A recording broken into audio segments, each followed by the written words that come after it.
वर्णन है।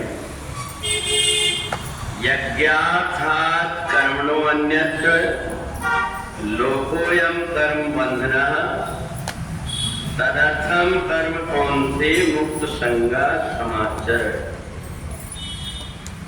भगवान तीसरे अध्याय में कहते हैं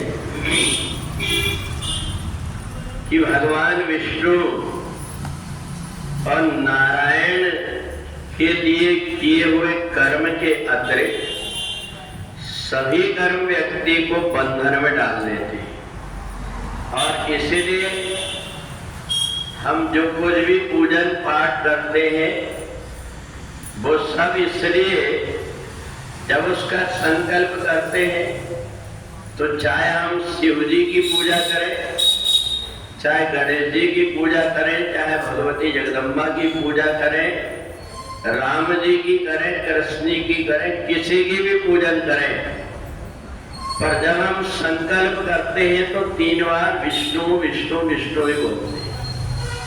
इसलिए बोलते हैं कि भगवान नारायण के लिए किए हुए कर्म के अतिरिक्त सब कर्म व्यक्ति को बांध देते हैं, और इसलिए भगवान नारायण के माध्यम से ही जो कुछ हम कर्म करते हैं वो कर्म हमें मुक्त कर देते हैं।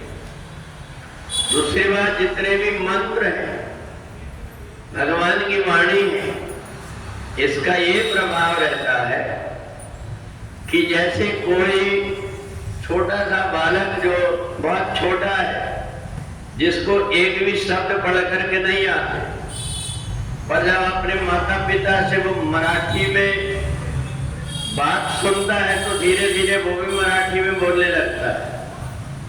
अंग्रेजी बोलने वाले व्यक्ति छोटे छोटे बालकों को बड़े बड़े कॉलेज वालों को बोलते नहीं बनता, और वो छोटे सा बालक जिसने ABCD भी नहीं पढ़ा हुआ है वो इंग्लिश बोलने लगता है, क्योंकि ऐसा स्वभाव ही व्यक्ति का बना हुआ है।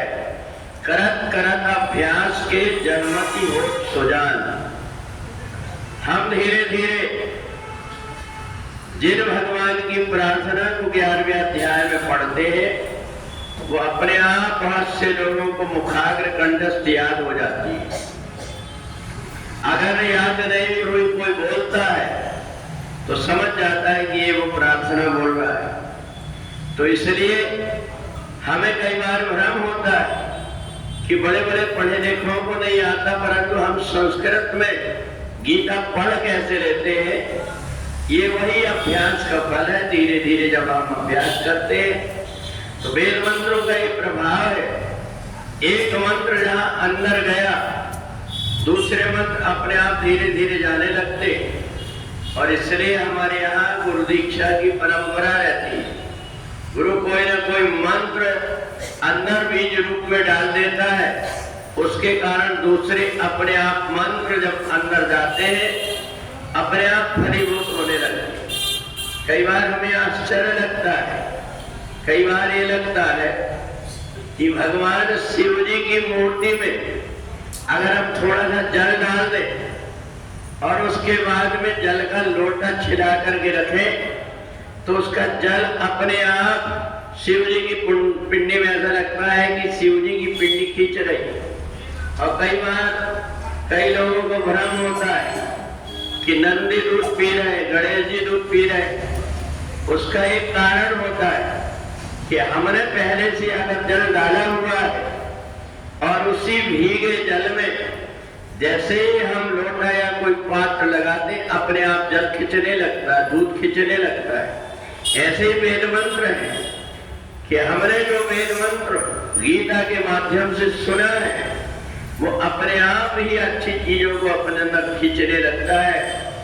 जैसे कि कहीं मोबाइल का टावर लगा हुआ रहता है तो अपने आप वो कैद कर लेता नेटवर्क। ऐसे ही तो इसलिए जब हम धीरे धीरे जो चीज नहीं बनती उसका भी धीरे धीरे अभ्यास करते हैं तो बड़े से बड़े कठिन कार्य भी सहज हो जाते हैं। तो इसलिए कर्म योग में भगवान ने कहा कि हमारी निष्ठा, हमारा श्रद्धा भाव और हमारी लगन कि साथ में यदि परमात्मा पर विश्वास रख करके जो कुछ भी हम कार्य करते हैं उन कार्यों को अगर हम कृष्ण अर्पणमस्तु कर देते हैं, भगवान नारायण को समर्पित कर देते हैं, तो वो कर्म हमको बांधते नहीं बल्कि मुक्त कर देता है। बोले वृंदावन बिहारी लाल की।